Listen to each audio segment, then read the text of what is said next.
اے محمد صلی اللہ علیہ وآلہ وسلم، سورج کے ڈھلنے سے رات کے اندھیرے تک ظہر، عصر، مغرب، عشاء کی نمازیں اور صبح کو قرآن پڑھا کرو، کیونکہ صبح کے وقت قرآن کا پڑھنا فرشتوں کی حاضری کا موقع ہوتا ہے، اور بعض حصہ شب میں بیدار ہوا کرو اور تہجد کی نماز پڑھا کرو، یہ شب خیزی تمہارے لیے ایک اضافی عمل ہے۔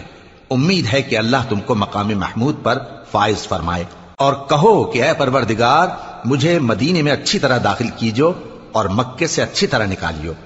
اور اپنے ہاں سے زور و قوت کو میرا مددگار بنائیو، اور کہہ دو کہ حق آ گیا اور باطل نابود ہو گیا، بے شک باطل نابود ہونے والا ہے۔ اور ہم قرآن میں وہ چیز نازل کرتے ہیں جو مومنوں کے لیے شفا اور رحمت ہے، اور ظالموں کے حق میں تو اس سے نقصان ہی بڑھتا ہے۔ اور جب ہم انسان کو نعمت بخشتے ہیں تو روح گرداں ہو جاتا ہے اور پہلو پھیر لیتا ہے، اور جب اسے سختی پہنچتی ہے تو نا امید ہو جاتا ہے۔ کہہ دو کہ ہر شخص اپنے طریق کے مطابق عمل کرتا ہے، سو تمہارا پروردگار اس شخص سے خوب واقف ہے جو سب سے زیادہ سیدھے رستے پر ہے۔ اور تم سے روح کے بارے میں سوال کرتے ہیں، کہہ دو کہ وہ میرے پروردگار کا ایک حکم ہے، اور تم لوگوں کو بہت ہی کم علم دیا گیا ہے۔ اور اگر ہم چاہیں تو جو کتاب ہم تمہاری طرف بھیجتے ہیں اسے دلوں سے محو کر دیں،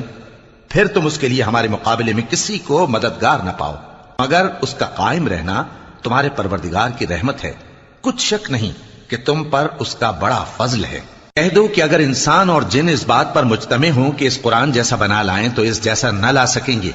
اگرچہ وہ ایک دوسرے کے مددگار ہوں۔ اور ہم نے قرآن میں سب باتیں طرح طرح سے بیان کر دی ہیں، مگر اکثر لوگوں نے انکار کرنے کے سوا قبول نہ کیا، اور کہنے لگے کہ ہم تم پر ایمان نہیں لائیں گے جب تک کہ عجیب و غریب باتیں نہ دکھاؤ، یعنی یا تو ہمارے لیے زمین سے چشمہ جاری کر دو، یا تمہارا کھجوروں اور انگوروں کا کوئی باغ ہو اور اس کے بیچ میں نہریں بہا نکالو، یا جیسا تم کہا کرتے ہو ہم پر آسمان کے ٹکڑے گرا دو، یا اللہ اور فرشتوں کو ہمارے سامنے لے آؤ، یا تمہارا سونے کا گھر ہو، یا تم آسمان پر چڑھ جاؤ اور ہم تمہارے چڑھنے کو بھی نہیں مانیں گے جب تک کہ کوئی کتاب نہ لاؤ جسے ہم پڑھ بھی لیں۔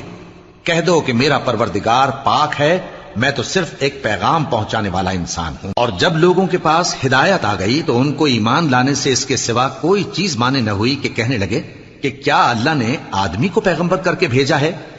کہہ دو کہ اگر زمین میں فرشتے ہوتے کہ اس میں چلتے پھرتے اور رہتے بستے تو ہم ان کے پاس کسی فرشتے کو پیغمبر بنا کر بھیجتے۔ کہہ دو کہ میرے اور تمہارے درمیان اللہ ہی گواہ کافی ہے، وہی اپنے بندوں سے خبردار ہے اور ان کو دیکھنے والا ہے۔